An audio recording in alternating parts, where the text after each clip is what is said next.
നമസ്കാരം. നിയമസഭാ തിരഞ്ഞെടുപ്പിൽ CPM ഏറ്റുവാങ്ങിയ ദയനീയ പരാജയത്തിന് പിന്നാലെ പാർട്ടി സംസ്ഥാന സെക്രട്ടറി MV ഗോവിന്ദനെതിരെ അണികളുടെ പടയൊരുക്കം. തോൽവിയെക്കുറിച്ച് CPM സെക്രട്ടേറിയറ്റ് പുറത്തിറക്കിയ വിശദീകരണക്കുറിപ്പ് ഫേസ്ബുക്കിൽ പങ്കുവച്ച ഗോവിന്ദൻ മാസ്റ്റർക്ക് താഴെ ചീത്ത വിളികളുടെയും പരിഹാസങ്ങളുടെയും പൂരം തന്നെയാണ് നടക്കുന്നത്. 2021 62 സീറ്റുകൾ ഉണ്ടായിരുന്ന പാർട്ടി വെറും 26ലേക്ക് കൂപ്പുകുത്തിയതിന്റെ ഉത്തരവാദിത്വം ഏറ്റെടുത്തുകൊണ്ട് സെക്രട്ടറി സ്ഥാനം ഒഴിയണമെന്ന് CPM അനുകൂല അക്കൗണ്ടുകളിൽ നിന്ന് തന്നെ ഉയരുന്ന പ്രധാന ആവശ്യമായി വരുന്നു. 2021 62 സീറ്റുകളിൽ വിജയിച്ച CPM ഇത്തവണ 26 സീറ്റുകളിലേക്കാണ് കൂപ്പുകുത്തിയത്. തിരഞ്ഞെടുപ്പിലുണ്ടായ പരാജയം അപ്രതീക്ഷിതമാണ് എന്നും പരാജയത്തെ അംഗീകരിച്ചുകൊണ്ട് പോരായ്മകൾ തിരുത്തുന്നതിനാവശ്യമായ നടപടികൾ സ്വീകരിക്കുമെന്നുമായിരുന്നു CPM സംസ്ഥാന സെക്രട്ടേറിയറ്റ് കഴിഞ്ഞ ദിവസം പുറത്തിറക്കിയ പ്രസ്താവന. ഈ പ്രസ്താവന പങ്കുവച്ചുകൊണ്ടുള്ള MV ഗോവിന്ദന്റെ ഫേസ്ബുക്ക് പോസ്റ്റിലാണ് അദ്ദേഹത്തിനെതിരെ രൂക്ഷമായ ഭാഷയിൽ കമന്റുകൾ ഉയർന്നത്.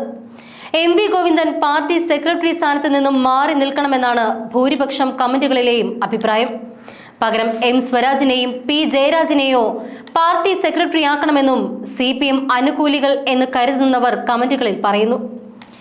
MV ഗോവിന്ദൻ സെക്രട്ടറിയായി വൻ പരാജയമാണ് എന്നും സമൂഹ മാധ്യമങ്ങളിലെ വിമർശകർ ചൂണ്ടിക്കാട്ടുന്നുണ്ട്.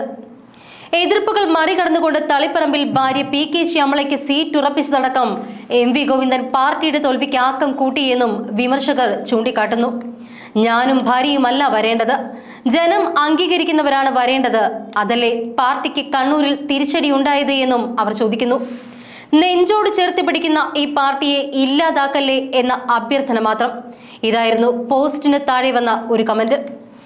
MV ഗോവിന്ദൻ സെക്രട്ടറി സ്ഥാനത്ത് നിന്നും മാറിയില്ല എങ്കിൽ ബംഗാളിലെ പാർട്ടിയുടെ അവസ്ഥയാകും വരാനിരിക്കുന്നത് എന്ന് മറ്റൊരാൾ അഭിപ്രായപ്പെട്ടു. മുന്നിൽ വരുന്നവരെ കണ്ടാൽ ഒന്ന് മിണ്ടാനെങ്കിലും പറ്റണം സഖാവേ എന്നതായിരുന്നു മറ്റൊരാളുടെ കമന്റ്.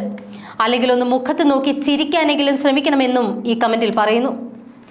അതേസമയം തിരഞ്ഞെടുപ്പ് ഫലം പുറത്തു വന്നപ്പോൾ മുഖ്യമന്ത്രി പിണറായി വിജയൻ തുടക്കത്തിൽ തന്നെ പിന്നിലായ കാഴ്ച തന്നെ ഞെട്ടിച്ചുവെന്നും തന്റെ ചങ്കിടി പേറ്റിയെന്നും തുറന്നു പറയുകയാണ് തളിപ്പറമ്പിലെ വിജയി TK ഗോവിന്ദൻ.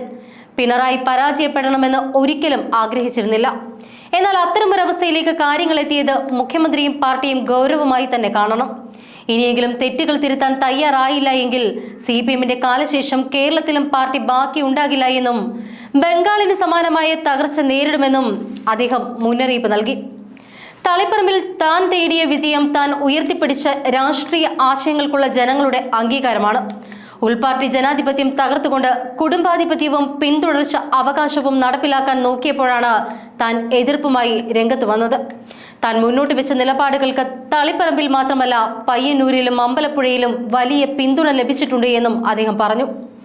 പാർട്ടിയെ തകർക്കാനല്ല മറിച്ച് തിരുത്താനാണ് താൻ ആഗ്രഹിക്കുന്നത് എന്നും തളിപ്പറമ്പിലെ ലോക്കൽ കമ്മിറ്റി അംഗങ്ങളും പാർട്ടി അണികളും തനിക്ക് വോട്ട് ചെയ്തിട്ടുണ്ട് എന്നും അദ്ദേഹം പറഞ്ഞു. CPM സംസ്ഥാന സെക്രട്ടറി MV ഗോവിന്ദൻ 22,000 വോട്ടുകൾക്ക് വിജയിച്ച മണ്ഡലത്തിലാണ് താൻ 12,500 വോട്ടുകൾക്ക് ജയിച്ചത് എന്ന് ശ്രദ്ധേയമാണ്. കേഡർ വോട്ടുകൾ ലഭിക്കാതെ ഇത്തരമൊരു വിജയം സാധ്യമാവില്ല എന്നും കേരളത്തിലുടനീളമുള്ള പ്രവർത്തകർ തന്റെ നിലപാടിനൊപ്പമാണ് എന്നും അദ്ദേഹം പറഞ്ഞു. മുഖ്യമന്ത്രി പിണറായി വിജയനോടുള്ള ജനങ്ങളുടെ വെറുപ്പും എതിർപ്പും ഈ തിരഞ്ഞെടുപ്പിൽ പ്രകടമാണ്. വോട്ടെണ്ണലിന്റെ തുടക്കത്തിൽ മുഖ്യമന്ത്രി പിന്നിലായപ്പോൾ തനിക്ക് വേവലാതി ഉണ്ടായി എന്ന് TK ഗോവിന്ദൻ പറഞ്ഞു. പിണറായി തോൽക്കുക എന്ന് പറയുമ്പോൾ എനിക്ക് ചങ്കിടിപ്പുണ്ടായി. പക്ഷേ ആ നിലയിലേക്ക് ജനവികാരം എത്തി എന്നത് പിണറായി വിജയനും പാർട്ടിയും മനസ്സിലാക്കണം, അദ്ദേഹം കൂട്ടിച്ചേർത്തു.